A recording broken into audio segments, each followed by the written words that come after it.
Well, we both grew up in families that liked to travel. We went to China in 1997. After this pandemic is over, I would like to go back. And then we went to Japan, Korea, Russia, India, Jordan, Egypt, all of Western Europe and Eastern Europe.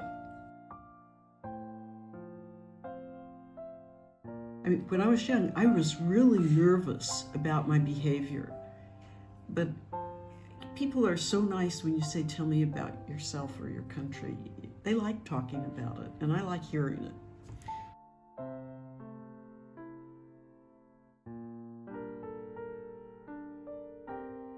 So, do you want to tell them how old we are? I'm 92. You are not. You are. Welcome.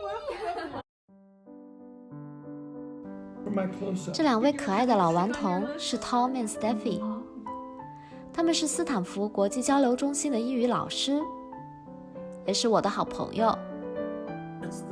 虽然年过70，他们依然精力充沛，对生活充满好奇。Tom 曾是一名儿童牙医，他严谨睿智，又幽默风趣。现在的他成了家里的大厨。我们来拜访的这天，桌上的零食竟是 Tom 做的5香花生。Steffi 曾在生物公司做了25年的 HR， 和他聊天总有一种如沐春风的感觉。现在的他喜欢园艺，后院里的各种花花草草都是他亲自打理的。这对可爱的夫妇有一个共同爱好，那就是旅行。家里的各个角落都有他们旅行的痕迹。中国的砚台印章，埃及的银饰，墨西哥的木雕等等。他们在自己的网站上也记录了旅行中的点点滴滴。他们还搜集了来自世界各地的茶叶，这些茶叶按首字母整齐排列。Tom 还很有仪式感地制作了一张茶单。闲暇之余，3杯2盏，亦可来一场味觉之旅。我很好奇，他们的旅行是什么样的？旅行中又有什么有趣的故事呢？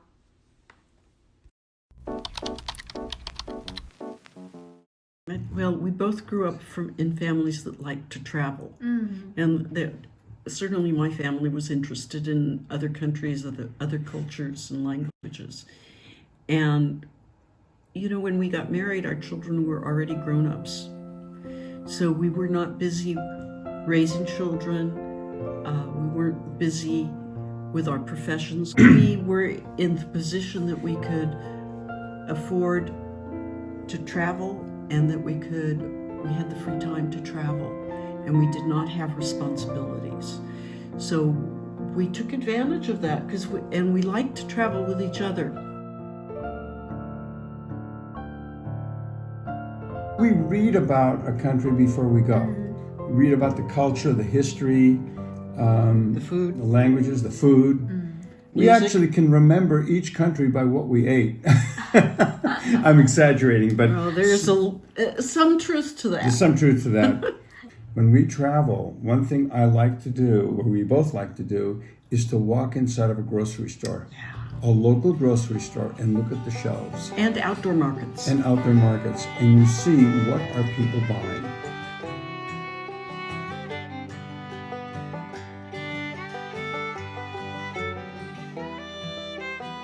But, you know, your style of traveling changes not just because of the person you're with, but as you become a more frequent traveler, what you look for is different. What you want to see and want to do changes. Well, but fortunately, we like to do the same things. So it's interesting because there are certain things that I'll look at and say, I don't like this place. And Steffi will say, oh, thank goodness, I don't either. or the same in reverse. So that really has worked out nicely. We've carried home some amazing things, and they're up on walls in our house or on the floor. We brought home, we collected stuff that was from shared experiences, and that's what we have on our walls in our house, our memories. Except, as we've gotten older, we buy less and less. Yes, we don't buy much. And because where are we going to put it? It was funny, we went to Iran. When we came back, somebody, American Customs, came up to me. He said, did you buy anything? And I said, no, we didn't. And he said, not even a rug? And I said, I'll tell you what, you buy me a bigger house, then I'll buy your carpet. And he laughed. He thought it was really funny. And he said, okay, go on. You're done. Because we really don't bring back much anymore.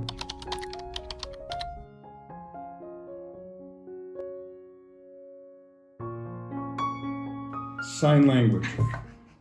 Sign language? Yeah. But smiles. Smiles.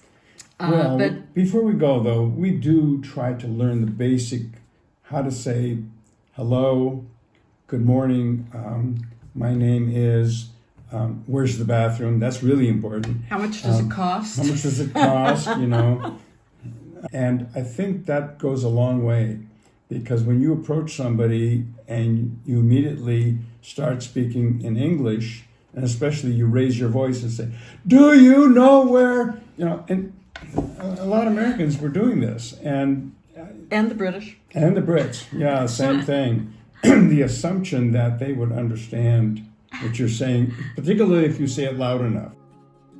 One day we were in Egypt on a pier, and we started talking to an Italian couple, and we used all of those languages together: English, French, German, Spanish, Italian, I don't know what else, hand signals. We talked for an hour and we had a meaningful conversation.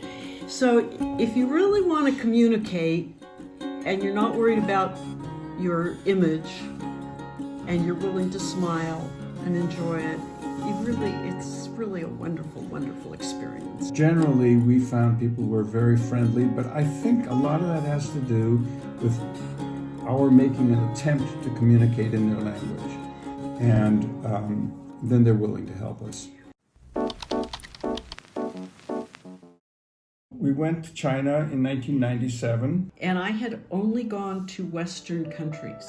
I was really afraid to go that I would do something politically incorrect. I was really nervous about what I should wear. Really? Yeah. And In China? Yeah. So I asked people a lot of questions. I did a lot of reading. And when we got there, within, I don't know, maybe a day or two, I thought, this feels just like home. I grew up with Chinese people. I grew up going to Chinatown. I even lived in Chinatown in San Francisco for a while. And there was nothing exotic or foreign to me. It felt like home. And it was really lovely. I love China. What was your reaction? We had a fantastic time. Well, I had a similar reaction. I mean, it wasn't completely new to me because we'd been exposed to Chinese culture here. And food. Anyway, we have a lot of students from China. And so we've learned a lot about China since our travels there. But having traveled there, I think we understand more about what's going on. I have a picture in Shanghai of looking across the river. And Phyllis took a picture and sent it to me. And I put the two next to each other. I mean, from 1997 to now, the change is unbelievable. I mean, it looks like downtown Tokyo or New York City. And yet, when we were there were only a couple tall buildings. We had a choice, by the way, of the one who put this tour together. So she said, well, you have to make a choice about one thing. We can either go to Xi'an to see the terracotta warriors, or we can spend the time going through some small villages and to Datsu. And so we chose the small villages and going to the caves at Datsu. And I am so glad we did. because that was terrific. That was really very special to go through small towns in China. What's interesting is this was 1997. As we entered a town or a little village, we saw banners across the road. I asked our guide, I said, what did the banners say? And he looked at it and he says, it's a reminder to have one child only. Ah. There's a one-child policy. Yeah. And now I think they've changed the banners. They've put on three banners right next to each other. One child, one child, one child. And you have 3 children. So we need those banners here now that say, wear your mask. Yes. Get your shot. So, here's my warning. We're a-coming to China again. And you don't think that just because you leave here and go back home to China that you'll be rid of us, because we're going to come visit. Basically, when I particularly like checking in at an airline counter or whatever we were doing, I would invariably be asked a question by the person behind the counter, and I would answer it, and then Steffi would answer it also, or maybe a little differently. And I finally said to her, I said, look, I think it would be easier if we decide who's going to be in charge, who's going to answer all the questions and take charge of the luggage. Because I said, frankly, we can't both do it. It's confusing for the people who are trying to help us. So she told me, what did you say? Just remind me that we're married. Right. Tom does most of the planning of trips, because if there are 40 or 50 things to do in a particular area, I want to do 60 or 70 things. I can't limit myself very well, but Tom has an ability to say, I think these are the best things. And so he limits us. And then I do research, he does research, we talk together, and we learn a lot. It's good. Yeah. But I think it's good to go someplace with somebody, particularly if you're seriously considering staying with this person, that you experience certain types of activities together to see. Just basically, you'd hate to get married and then find out, your partner only wants to stay in first-class hotels, and you can't afford it, and your partner says, well, we'll just go into debt. So that brings up another issue, which is to discuss finances. It's not a very romantic thing between couples while they're dating to talk about money, and yet it is probably a really good idea to talk about your philosophy about spending money and what kinds of things are important to you. I think it makes for interesting conversation, but it's not particularly something you discuss over a candlelight dinner. What our travels really have given to me is that I see people as equivalent or equal wherever I go, and the cultural differences are man-made. They're how people in a particular area responded to reality, and that there are lots of right ways to live life. You don't have to be living the way I live, or the way you live, or the way other people in Mexico live. They all work. The main thing from my point of view is that we accept that we have differences and we don't try to change each other. Yes. That's my big takeaway from traveling. Traveling has been a big part of our life, and we travel because we meet new people, try new food, new cultures, learn about whatever country we're going to. So that's really the main reason we travel. It expands our horizon to have a better understanding of the world and who's living in it. And so I think we are better citizens when we understand how other people live in other countries and what their customs are. So we find that very interesting and fascinating.